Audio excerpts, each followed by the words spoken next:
You're listening to an Ono Media podcast.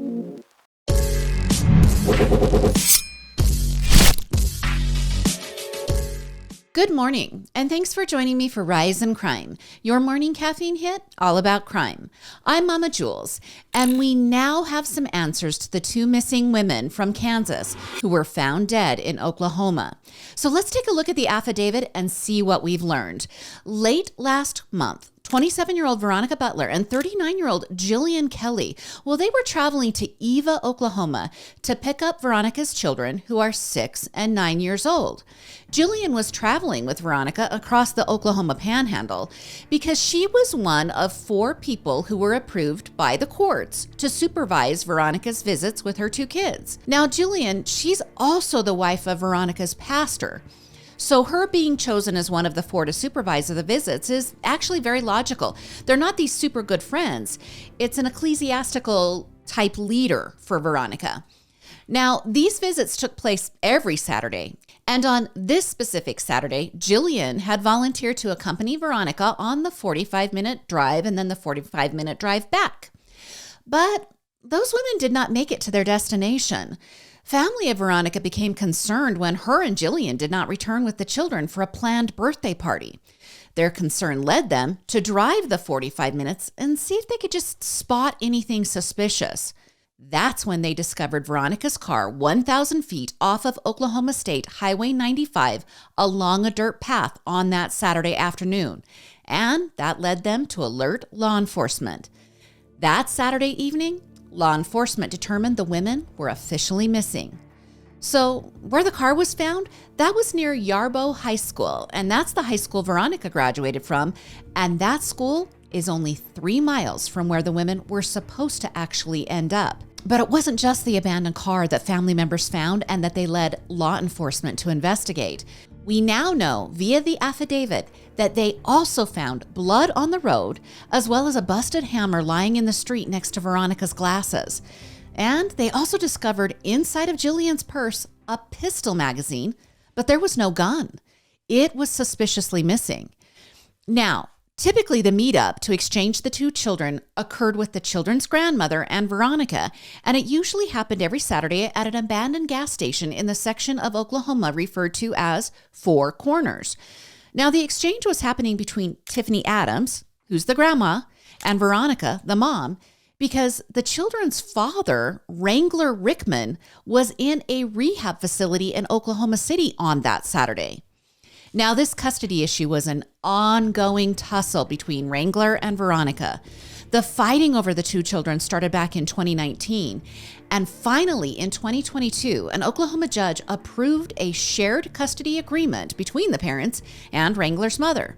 Now, during that hearing in 2022, the judge called Veronica and Wrangler very young and immature parents. And that agreement led to the last 2 years, where the deal was that Veronica would visit her children on Saturdays under supervision. Well, just 4 days ago, 2 bodies were found in rural Texas County, Oklahoma. And on Wednesday, law enforcement identified the bodies as those of Veronica Butler and Jillian Kelly. And before they announced they had found the bodies, on Saturday, police arrested 4 suspects: the grandmother to the children and Wrangler Rickman's mom, 55-year-old Tiffany Adams, the grandma's boyfriend, 43-year-old Tad Colum, and then 50-year-old Cole Twombly and 44-year-old Cora Twombly. They're both friends of Tiffany, the grandma to the kids. Okay, I know I keep repeating who belongs to who here, but there's a lot of names and players, and I'm just trying to keep everyone straight for all of you. Okay, now to the affidavit, which lays out how police were able to identify their 4 suspects and their alleged killers. First, investigators were suspicious of the timing. A court hearing was coming up on April 17th, and indications were that at that hearing, Veronica was likely to be granted unsupervised visitation of the children. Okay, it's important to have some context here. Grandma Tiffany, she was dodgy with visitation. She allegedly would even withhold the 2 kids from her son Wrangler, and she was also making visitation with Veronica difficult. And Wrangler, he had told his grandmother that a lot of the disagreements were going to soon be settled because they were, per the affidavit, going to take out Veronica at the drop-off which would then solve their problem. Okay, after finding out about the potential custody changes and also Wrangler's admission to his grandmother, investigators interviewed Cora's 16-year-old daughter. Okay, Cora's the friend to the grandma of the kids. Okay, and this 16-year-old, I'm going to call her CW.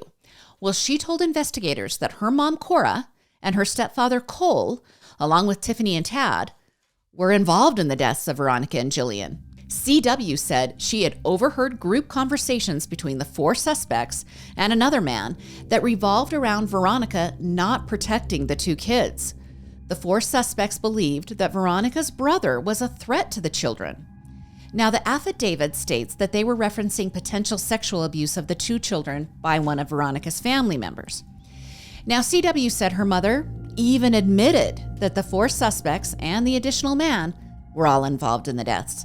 CW said that Cora had purchased burner phones for the 4 suspects so they could communicate during the crime.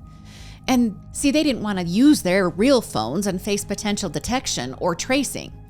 CW then told investigators she had seen 2 burner phones on her mother's nightstand. CW also said the 4 suspects are involved in a religious group called God's Misfits, and that this group attended regular meetings at Cora's home and also another couple's home. CW then laid out the timeline of the March 30th murders. CW said that on the night of the 29th, Cora told CW that her and her stepfather would not be home on the morning of the 30th. The affidavit says that Cora said they had a mission to perform. When CW got up at 10 o'clock that next morning on the 30th, Cora and Cole were indeed gone from the home. They returned in separate cars 2 hours later, and CW was commanded to thoroughly clean the interior of one of the cars. CW said she asked her mother what had happened, and she said her mother responded with the concept that things had not gone as planned, but that they would not have to worry about Veronica anymore. CW said her mother said that her and Cole used one of the vehicles to block the road that Veronica and Jillian were traveling. They then diverted the women towards where Tiffany, remember that's the grandma, and her boyfriend Tad were lying in wait. CW said she asked her mother why Veronica had to die, and that her mother responded by telling CW that she, meaning CW, wasn't innocent in this matter because CW had supported Veronica in the past. Now, CW asked if the bodies of Veronica and Jillian were in a well, and she said her mother simply said in return, something like that. CW also told investigators that this wasn't the first time that an attempt on the life of Veronica had been made. She said back in February, the 4 suspects and the additional man had traveled to Veronica's home with the idea that they would lure her outside and then lead her to her death. But Veronica didn't come out of her home on that February day, so the plan was thwarted. Now, this account in February, it matches up with a forensic search that investigators did on Tiffany's phone. During that search, investigators found that Tiffany had looked up the phrase, how to get someone to come out of their house. She also had other searches like a search for tasers and prepaid cellular phones and gun shops. Cora said the 4 suspects' plan was to have Veronica leave her home in her car and that one of them would throw an anvil through the windshield of the car while she was driving. CW said Cora said anvils regularly fall off construction trucks, and that way they could blame it on an accident of a loose anvil. Well, investigators also learned that Cole, the stepdad, allegedly visited a local gun shop and purchased 5 stun guns on March 23rd. That's just 7 days before the murders. Receipts also allegedly confirm that Tiffany purchased 3 prepaid cell phones at a Walmart on February 13th. The affidavit states that forensic examination of the phones shows that all 3 burner phones pinged in the area where Veronica's car was found abandoned. The affidavit also says the phones were used in an area where soil had been freshly dug and moved, and that also new concrete work had been done there. Now, it doesn't go as far to state that this is where the bodies were found, but the concept of where the phones were together is listed, and it is specific about a hole being dug. Now, that area that had the disturbed earth, it's about 8.5 miles from the abandoned car. All right, all 4 have been charged with 2 counts of first-degree murder, 2 counts of kidnapping, and 1 count of conspiracy to commit murder in the first degree. Oklahoma is a capital punishment state, but of course, we likely will not know for many months if prosecutors intend to seek the death penalty. And yesterday, when the 4 suspects appeared in court for the first time, the courtroom did have some fireworks. Cameras were not allowed inside, but Brian Eaton from News Nation reported that some of Veronica's family members had some choice words for the alleged murderers. One family member yelled out in the courtroom that one of the suspects was a effing B word. And another yelled out the phrase, "sorry pieces of shit." Okay, I apologize for swearing, but that's what was said. News Nation also reported that some of the loved ones had to be held back from attacking the suspects as they entered the courthouse. All right, I'm going to keep you updated as this case plows forward. A GoFundMe has been started for both women. I'm going to tell you an even more unfortunate note to the story. This was one of the last chances for Jillian to serve one of the members of her church. Her husband had accepted a position at a church in Nebraska, and the couple and their family would have been moving in a few short weeks. Their current congregation in Kansas, well, they've asked for people to pray for all those involved in this tragedy. Now, I scrolled through Veronica's Facebook, just trying to get to know her as much as social media allows. And also since her family's not spoken much due to the sensitivity of the investigation. What I can tell you is she has multiple pictures of her 2 children. It's a boy and a girl. And then there's Halloween memories and lots of pictures with extended family. Her and the kids at a zoo. It does also look like she was in a multi-year committed relationship. And she actually does have pictures with that man and her 2 children. Beyond that, I don't have much more for us to remember Veronica or Jillian by. So let's just send our prayers and our good vibes to the family of these 2 women. Okay, we're on trial watch. The controversial murder trial involving the death of Boston police officer John O'Keefe, it started on Tuesday. 44-year-old financial analyst and college professor Karen Reed is facing charges of second-degree murder in the death of her boyfriend, John. Now, this is the case that I have updated you on a couple of times here at Rise in Crime, and you can hear a comprehensive retelling in the September 28th episode. But here's the Cliff Notes. The state is contending that Karen intentionally backed her Lexus over John O'Keefe in what they call a rage killing. They feel she was frustrated that she was dropping her boyfriend off at a party at one of his fellow police officers' homes. They also say she left him to die in the snow. She denies that claim and says she is being framed for the killing of her boyfriend, and instead, she believes that his fellow coworkers were to blame for his death. Okay, interestingly enough, while the case against Karen Reed has moved forward, a simultaneous investigation has been occurring that is focused on the potential corruption in the Boston PD and the Canton Police Department. Hundreds of supporters for Karen who believe the corruption is legitimate, well, they've shown up by posting and supporting on social media. They've dominated several influencers' platforms, and just in general, they've been raising the awareness of what they contend is corruption. And those same supporters, well, they've also shown up at most of Karen's hearings, which has led the judge to declare a 200-foot buffer zone, meaning all supporters have to maintain a 200-foot buffer around the courthouse. Now, some supporters have gone so far as to heckle O'Keefe's family, and they've also participated in so-called rolling rallies at the homes of witnesses, and especially the home of lead investigator Michael Proctor.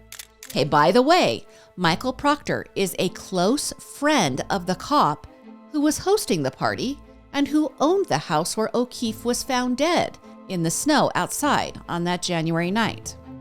Okay, I'll do a deep dive again as this court case proceeds, but just know this case is deeper than a guilty or not guilty verdict. I'll be watching as the trial continues over the next few weeks. And then more on the trial watch. This one, the Chad Daybell murder trial, has completed 5 days of testimony and opening arguments when this podcast drops on Thursday morning. Okay, remember, Chad is the doomsday cult leader, which is what the media has dubbed him. He was married to Lori Daybell, who was found guilty of murdering her 2 children, 7-year-old JJ Vallow and 16-year-old Tylee Ryan. She was also found guilty of conspiracy to commit murder for Chad's first wife, Tammy. Now, that guilty verdict, well, it happened almost a year ago. And Lori, she's now awaiting trial in Arizona for murdering her 4th husband, Charles Vallow. And Chad is facing the death penalty in Idaho for the murder of his wife, Tammy, and also for the murder of JJ and Tylee. Okay, if you are the person that is expecting this trial to be like a carbon copy of Lori's trial, so far that hasn't completely rung true. Okay, first off, the opening arguments for both the state and the defense, they've kind of had a different flavor. In Lori's trial, the theme for the state was sex, power, and money. They hit on those 3 topics repeatedly. This time, those concepts were introduced, but not pushed as heavily as before. Instead, the state likened Chad's story to a book with chapters. Prosecutor Rob Wood introduced 9 chapters that would explain the complicated tale that is the story of Chad Daybell and Lori Vallow Daybell. And as far as Chad's defense, his attorney, John Pryor, showed his hand by saying he would be calling both DNA and forensic data experts, and also that some of Chad's children would be testifying. All right, if you remember, not a single witness testified for the defense in Lori's trial. The first 2 days of the trial were dominated by the testimony of Detective Hermosillo, who laid out the timeline of the several months that Lori and Chad were investigated. This included the initial calls from Arizona law enforcement. They were searching for information about a Jeep that was used in a potential shooting in Arizona. That then led to the calls about 2 missing kids, JJ and Tylee, and then to investigating Chad and Lori as they ran off to Hawaii to be together following their whirlwind marriage just weeks after Tammy's death, and then arresting Lori for not producing her children to authorities, and finally investigating and finding the bodies of JJ and Tylee in Chad's backyard. Now, the testimony about the finding of the bodies was less gruesome in this trial since the pictures of Tylee's burned body were not shown to the entire courtroom. And I don't want you to misunderstand. It might not have been as gruesome, but it was still very heavy testimony from the detective. Well, on Monday, the state shared a video that had yet to be seen by anyone but law enforcement and the defense. On the day the bodies were unearthed in Chad's backyard, Chad had been served the search warrant. Now, he did go sit in his car during the initial digging in the backyard, and he was being watched by law enforcement, but he was yet to be arrested.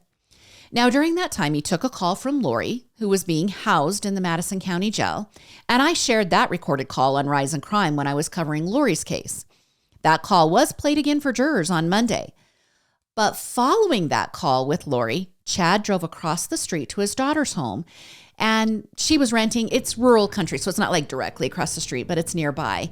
And she's renting that home, so Chad drove over there to speak with her. He was there for a few moments. He then exited her home, and he began to drive off in the car. That's when police went after him, and they arrested him. They brought him back to the driveway of his home in the back of the police cruiser, and he sat there as the search in his backyard continued.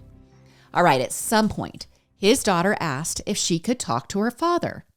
And that interaction between father and daughter with Chad in the back of the cop car, well, that was the new video that was played on Monday. Okay, I'm going to play just about 2 minutes of what was kind of a long conversation.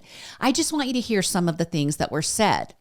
Please pay attention to when Chad says he's going away. And whatever Mark wants to do, he should stay with either you. I'll take care of Mark. I'll take care of me. That's a card. I will, Dad. And I'll take care of me.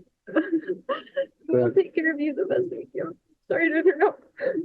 So keep paying the mortgage out of the company. Okay. No, you can probably set it up though. Okay. I'm trying to. It's a Wells Fargo. In that same pamphlet. Remember the password. I'll look, but I've had a lot of success with mom stuff. Just saying, will you help me? My mom died. I'm pretty sure. Will you help me? My dad's in jail. That's the same. It should be paid through July 1st. Okay. And I think the car is paid through July 15th. So you shouldn't have any bills to worry about. Yeah, I'm not coming back. So all that stuff that's in the baby room is Lori's and mine. The suitcases you'll see in the box. Just put it in the garage, I guess, after. Store it, see what happens. You guys can, yeah, you take that mattress from upstairs, I guess. Do what you want. Put the books back on the shelf. We're gonna make it through. I'm glad we could talk. I'm glad they let you come over. I started crying and Lieutenant Bell went, do you want to talk to him? And I'm like, can I? And he said, he's just over there. Like, oh, that changes things. You probably saw something. Yeah, I was watching. All right, some key points to the whole conversation, not just the part I played you, but the whole conversation. Okay, at this time, his daughter knows that remains have been found in the backyard. She knows that they are most likely the missing children, JJ and Tylee. Just keep that in context. Also, during the remaining time of the video that I didn't play for you, much more about finances is discussed. Chad tells his daughter exact amounts in checking accounts, cash that's inside of his house that she needs to go get, bills that are going to be coming due. He also asks that she keeps sending money to the commissary account for Lori in the Madison County Jail. And in a heartbreaking moment, his daughter takes on the responsibility of taking care of her siblings. And also, heartbreakingly, we hear the sad realization that her mom is dead and her dad is going to jail. And of course, Chad acknowledges that he will not be returning. I'll be watching the trial and I'll share any additional information that is, different than what was shared in Lori's trial. All right, to this update where you just want to say, this guy can't catch a break. John Wayne Bobbit, okay, that's the Virginia man whose wife Lorena Bobbit infamously chopped off his manhood with a kitchen knife in 1993. Well, John has now lost other appendages. It was revealed this week that he has lost his toes due to side effects from an illness that John claims he sustained while based at Camp Lejeune in the 1980s. Okay, let's remember the story. Lorena attacked her sleeping husband and removed his manhood with a knife. She then fled holding the manhood, and she tossed it out of her car window as she was driving. She drove to her boss's house, told her the whole story, and the two led law enforcement to the area where she tossed the body part. And doctors were miraculously able to reattach the organ. All of that happened in 1993 when John was in his late 20s. The now 57-year-old says he is suffering from a condition called toxic peripheral polyneuropathy, and he has had all 10 toes removed, and he walks with the help of prosthetics. Now, the loss of the toes has John potentially landing back in the courtroom because he's filed suit against the federal government for the disability he claims he sustained while working in the Marines. 30 years ago, he spent time in a courtroom with his now ex-wife, Lorena, testifying to the criminal claim against Lorena due to her knife-wielding assault. And that case ended with her being found not guilty by reason of temporary insanity. Her defense attorneys argued she was driven mad by physical and sexual abuse at the hands of John. Well, John now tells Fox News he was the one who was abused in the relationship and that she was just jealous when she acted enraged that night. He also said in the interview that the toxic chemicals from Camp Lejeune, he says they were impairing his ability to think clearly during his rocky marriage to Lorena. You guys, I have no way to exit this story, so I'm just going to leave it with this. I hope this is the last time I report on John Wayne Bobbit. All right, let's finish with this quirky point of interest story. The owners of the infamous white Ford Bronco that was driven by Al Callings in the 1994 police chase with O.J. Simpson riding in the back as a passenger, well, that Bronco's going up for sale. The current owners of the vehicle have informed ESPN that they will be selling it since O.J. died last week from cancer at the age of 76. The Bronco has been on display since 2016 in the Alcatraz East Crime Museum in Pigeon Forge, Tennessee. That Bronco became a household conversation piece, when 95 million viewers were transfixed to their televisions in June of 1994, watching that slow-speed car chase through Los Angeles. And that chase? Well, it happened just 4 days after Nicole Brown Simpson and Ron Goldman were found stabbed to death at Nicole's home. So, who owns the Bronco, and why are they selling it now? Well, the Ford was originally owned by Cowlings, and he's still alive. He's 76 years old. But the Bronco is now co-owned by two of Cowlings' friends and also by OJ's former agent, Michael Gilbert.